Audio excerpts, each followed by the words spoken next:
What's going on, Dividend Chasers? It's the Dividend Bloodhound here with another investing episode. In this episode we're going to talk about my Freetrade ISA and the portfolio rebalancing that I am currently undertaking in order to maximise my returns and trim down the positions that I've got going on in the portfolio. Because what I realised is that I was getting towards having way too many positions in my portfolio, and I wanted to consolidate them down into the companies that I really want to own. I went a little bit crazy during the stock market crash and just started buying way too many companies to monitor essentially, and what I wanted to do is consolidate them, sell them, because I'd made good returns on all of them. There was just way too many to actually look at over the long term. What I wanted to do is consolidate them together, maybe in the same sectors, and then put them into a company that I know is going to do great over the long term. And that is how I'm going to be going forward. I know some of you might disagree with me there, because the diversification side of things, some people will argue that you could never have enough positions in your portfolio, but I believe that there is something called diversification, where if you have too many positions in your portfolio, yes, you've mitigated the most amount of risk, but however at the same time you'll diminish your returns as well, because you never actually get to fully take advantage of a company that does particularly well. And that is why I want to try and keep my portfolio down under 50 positions and not go too crazy and end up scrolling through tons and tons and tons of positions with you guys. What I actually want to do is show you exactly what I've got quite easily, and then build my positions into a really considerable amount of money in those companies. So going forward, guys, I'm going to try and keep my portfolio not as small as possible, but the most keeping it as low risk as I can without suffering with having too many positions, but also not going too crazy and putting all my eggs in one basket. That being said, if this video brings you some value, please hit that like button in the corner there and subscribe to the channel if you're brand new here. I'm the Dividend Bloodhound. It'd be absolutely great to have you in our investing community. I'm going to take you into the app any second now. I'm actually going to have a look at where my portfolio is now, and I'll give a rundown of exactly what I've sold over the last week, what I've bought instead, where my portfolio is actually at, because it's the time for the monthly updates, but I'm going to move that. As you might have seen in my little poll recently, I'm going to move to hopefully weekly portfolio updates, both on Freetrade and Trading 212, which most of you guys actually voted for, because it gives me a chance to actually show straight away where my dividends are going to be reinvested, and keeps you guys more up to date with my portfolio.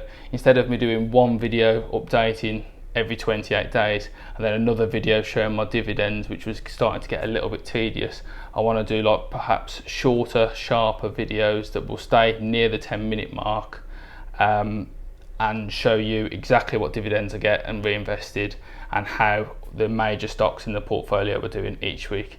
That is my plan, that's the new target, and that's the new strategy. I hope you guys are on board with that. Please let me know in the comments below if you don't like that, and I would be open to re-changing. My new way for now is going to be a portfolio update on Freetrade and Trading 212 at least once a week, then followed by some stock analysis and some stock recommendations as and when I can. That is my new strategy. Hope you like it. Let's actually get into the app and let's have a look at the shape of my Freetrade portfolio now. Catch you in there.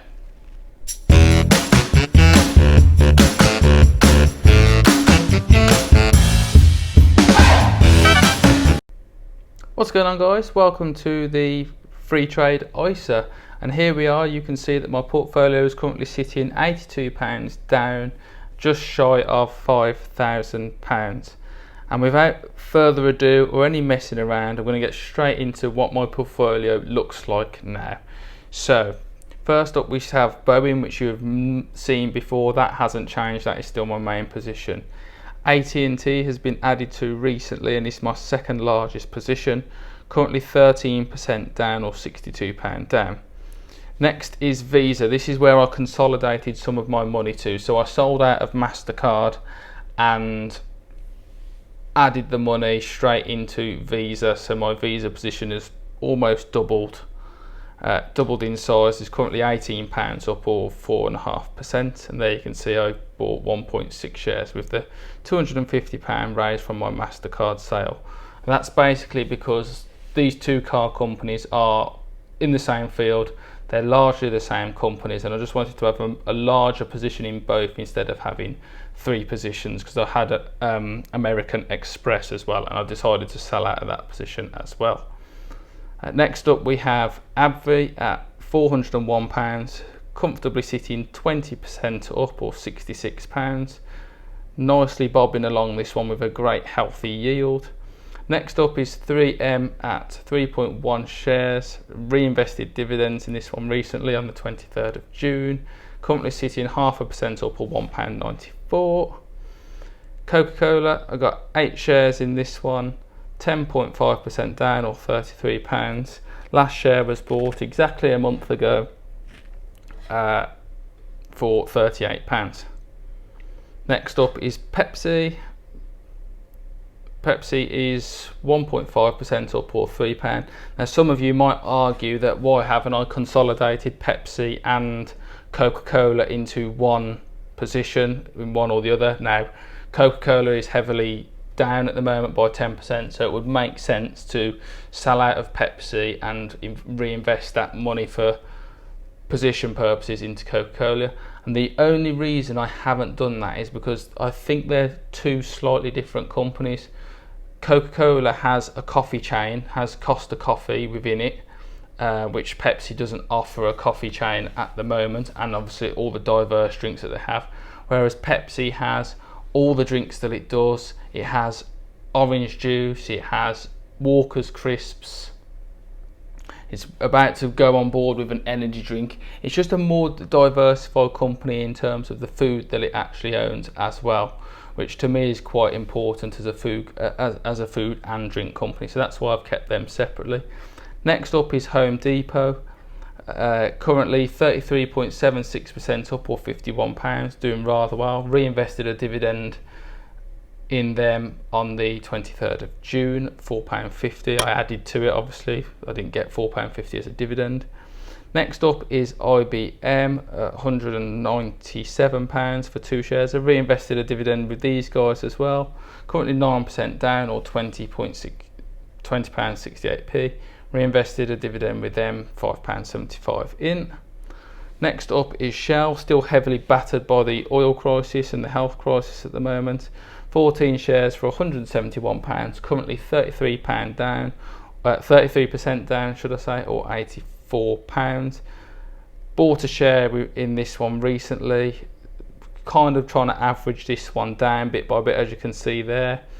And they paid a nice dividend, which obviously Freetrade doesn't do fractional shares for UK stocks yet, so I had to round up to a full share. Fortunately I had the money to do so. Next up is Microsoft, currently sitting 35% up, or £44.68, which is absolutely fantastic. Reinvested a dividend with those guys as well, rounded it up to £4. McDonald's still sitting there, just plodding along, 2.1% down, £3 down. Also reinvested a dividend with these guys as well, £3, just shy of the cost of a Big Mac meal. Great to see that McDonald's restaurants are opening up again this month, which is absolutely fantastic news for us shareholders. Caterpillar doing exactly the same as it was really, 1.87% up, £2.15. And I reinvested the £3 dividend, a £3 little slot into them on the 26th of May. That was a little while ago. There we go for my one of my newer positions. Legal and General position has gone from being £16 right up to £106 now, 49 shares, currently 3.8% down, or £4 down, but I'm very happy to be in this UK company. I really looked into this one after having a small position and decided that they're such a diverse, ethically aware company with a really strong dividend, really strong balance sheet and fundamentals, even in the middle of this crisis, that they were the one for me. So I actually sold my Amex position and moved all that money into Legal and General to keep it in the financial sector. Next up we have Raytheon Technologies, 2.1 shares in them. I'm not 1000% up, it's just a little glitch in the system because I bought pre-merger where they were Raytheon and then United Technologies, and they've now combined.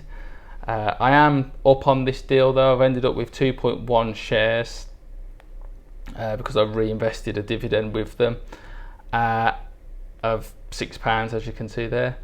And yeah, when I bought pre-merger, what I got is 2 shares for my 1 share that I bought at the time, and then I ended up with about £25 left over because the actual merger rate was 2.4 shares to the 1 share. So Freetrade could only give me 2 shares, they couldn't give me 0.4 of a share at a time. So I got that money back in cash and reinvested that elsewhere, made a nice little profit. Next up is BP, still 30% down, same as the other oil companies. 29.41% down, or £40. Reinvested their dividend recently as well, bought myself a new share. UPS is next, 27.9% up on this one. Quite proud of this purchase. Currently £21 up on it. Reinvested a small dividend in June as well, and bought this share peak crisis just at the end of February for £71, meaning to add more. Next up is Disney at £89 a share. This one narrowly survived the cut. I was going to call this company and reinvest the money elsewhere, but I realised that its share price is still significantly down.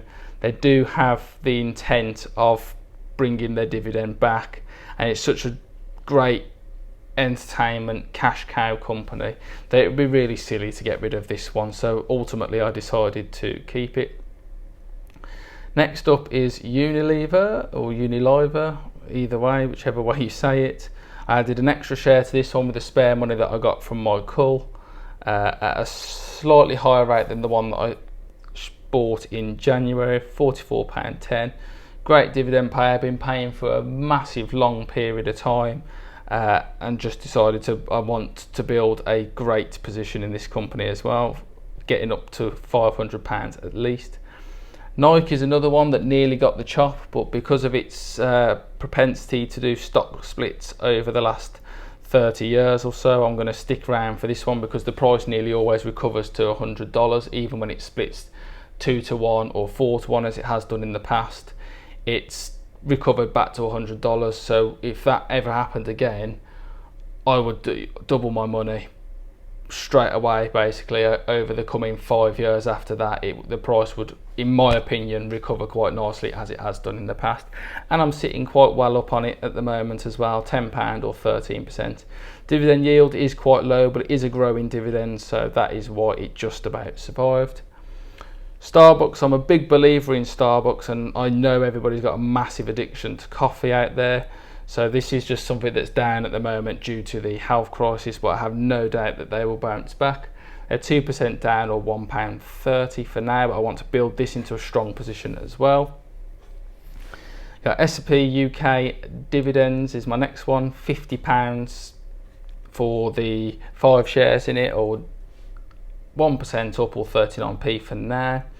GSK, I moved some money again to do GSK. Moved that up from a small position to, or an even smaller position to now 3 shares. I bought 2 shares very recently. I added 1 share, should I say, very recently, of £16.40. Currently 32p down on it though. Commercial property, if I wasn't so heavily down on it, I would sell out of this company. I've had enough of it. All it's done since I've owned it is depreciate. I tried to average down and it's just ended up worse and worse. I tried to average down on the 28th of April and then I decided to cut the dividends the day after. So I'm not very impressed with this one, but I am so far down, I'm waiting for it to have a bit of a recovery before I sell out of it. Then we're into some of the bad boys of the portfolio again. So we got S&P Dividend Aristocrat there, 11% down. Carnival, 48% down. Shares are currently worth £10 a pop. Wanted to try and average this one down, but I think I'm going to leave it where it is for now because it just seems to be a bit of a money pit, a bit like BMO was. Then down at the bottom here, we've got my FTSE 100 and 250 ETFs that need adding to. We've got Apple sitting at £14. a position of £14, up 18%. Very, very expensive at the moment, Apple. I do want to again add this and make it like my Microsoft position, get it up to £500 and then up to £1,000, but it's so expensive right now. I'm going to have to be patient with that one. And these last 5 companies here, Eurostoxx dividend ETF, need to average that one down. Johnson & Johnson, we all know, is an awesome company for dividend king status. Need to get these companies. These are the ones that survived, and I want to build a proper long-term £500 plus position in all of the companies that remain in my portfolio. And then I also wanted to quickly have a little pivot towards the UK market, because I've realised that there is a dividend tax amongst the American companies in my portfolio, and my portfolio is very heavily American weighted. And though it is the best stock market in the world, I believe, I'm British and proud, but no one can really compete with the US stock market at the end of the day. I do want to take advantage of the high dividend payers here in the UK. So I've got a few in my portfolio, as you have seen, Legal and General. I've got the FTSE 100 and 250 ETFs, and I've got I've got BP, Unilever and Shell coming in, but what I want to do is add to that as well. So I've got a few on my watch list here. I've still got to complete the SP 500 and the Nasdaq 100. They've got to go in, and I did want to start an Indian investment position as well, because I think the Indian economy is going to benefit from people taking the money away from China because of the health crisis and the divestment from China. I think the next place that will go to is the Indian economy, and it has been touted to be one of the next world's major superpowers, so I'm really thinking about opening a position there. And as you can see, we've got some really good UK companies here that I've sort of sniffed out, done my research into, and they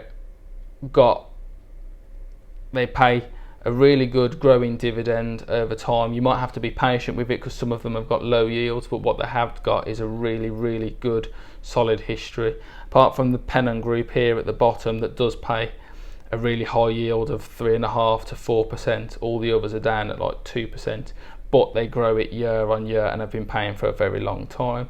National Grid is slightly higher, and so is JLEN and Sage, all companies that are on the watch list, and I'm yet to decide 100% if I want a position in all of them, but I know I'll definitely select a few going forward.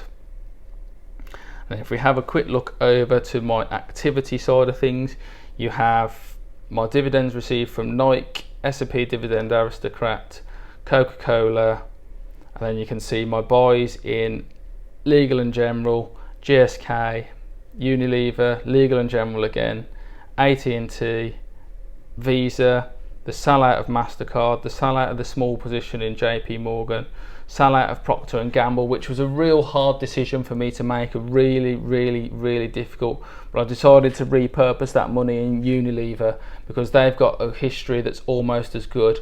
Their dividend payout is higher and I won't have to pay tax on it, so I decided to shift that money into Unilever.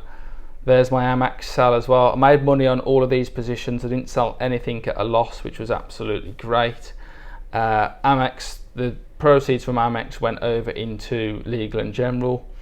Sold my small position in Colgate and sold my very small position in Cisco, and reinvested that money into either AT&T, Unilever, Legal and General or Visa. Then with my consolidations. And then, as you can see there, I picked up a few more dividends around the end of the month as well. Pepsi, Lockheed, Qualcomm, FTSE 250, Eurostoxx, FTSE 100, and Shell, as you can see there, and BP, and Home Depot. All of these were reinvested straight away. That is just no question asked, in my opinion. Always reinvest your dividends. And that brings us to the end of today's little update and consolidation of my portfolio. As you can see, the sectors haven't really changed too much. I'm still trying to sit at about 10% across all of them. The ETFs will go slightly higher over time, I believe, and probably make up about 15 or 20%, and then everything else will fall in behind that. I don't want to be anything more than 15%.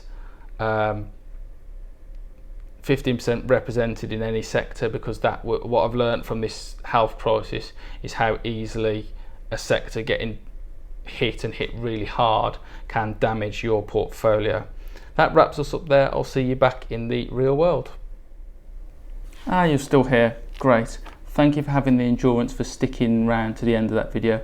I know it was a bit of a marathon this month. I had quite a lot of explaining to do, or this week should I say, because we're moving to weekly portfolio updates. Got to remember that. You would think I would know that by now. Yeah, thank you for sticking around to the end and having the endurance to do so. Probably wasn't easy, but I did have an awful lot of explaining to get through, and hopefully in the coming weeks these videos will be a little bit shorter and sharper and more to the point. If the videos brought you some value, please hit that like button in the corner there. That'd be absolutely fantastic. Or if you're feeling super calm, please hit the notification bell if you're brand new here, and the subscribe option as well, obviously, of course, if you want to see more content from myself and keep updated and abreast of what's going on in the world of the Dividend Bloodhound. I'm going to wrap this video up there.